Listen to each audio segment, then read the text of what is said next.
Hello there, this video has been a long time coming. I am finally going to do a review of my Pride Hexagon cardigan that I made in June. In this video, I'm going to show you one stitch for each row of this sweater, and while that sounds like it'll go pretty fast, this is actually a long one, so buckle in. For this cardigan, I used two colors of Lily Sugar and Cream yarn. The rainbow one is called Buttercream, and the tan one is called Potpourri. Honestly, I decided to use Lily Sugar and Cream yarn for this project because I love these colors and I love the way they look together, and mostly because I bought a lot of it during the Joann's closing sales, like a lot. So it was nice to be able to use something that was already in my stash. The pattern itself is really easy, really fun. I actually didn't need to follow a video or use a tutorial after I got set up. I think this project is very beginner friendly. As long as you know how to chain, slip stitch, and double crochet, I promise you can make a hexagon cardigan. And the best part is that they are incredibly customizable. You can choose any color and theme you want. You can make it match your wardrobe. They're very size inclusive because you just kind of keep going around until you want to stop. I started off with a cardigan because that's probably the easiest, but you can also make them into a pullover sweater, something with a hood,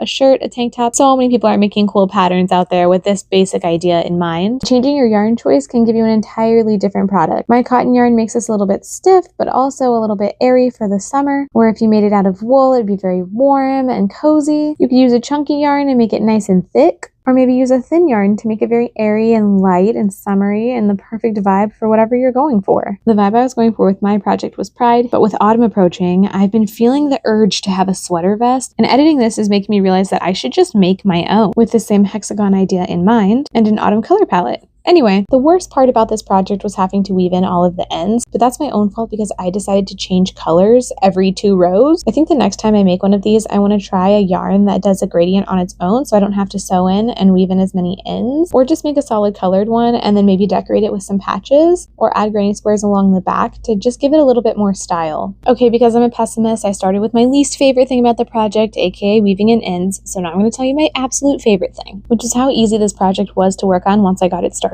Because I didn't have to watch a video or stare at a pattern or try to remember where I was or count rows or any of that, I was able to just bring it with me wherever I went. I was able to take it on a camping trip. I took it with me when we traveled out of town. I worked on it in my cubicle during my lunch break. I brought it with me to friends' houses and doctor's appointments. So even if it didn't turn out 100% adorable, which it did, I would still love it because of all of the memories I have associated with making this piece. And I think this is the first time I can say that about a project. Most of the projects I've made on my couch or just hanging out, and that's not bad by any means, but being able to bring this one around with me and work on it in so many different places like you've seen in this video just made me so happy. And yeah, probably 90% of it was done on my couch, but on my couch with my cats is kind of the best place to be. If you made it to the end of this video, thank you so much for watching.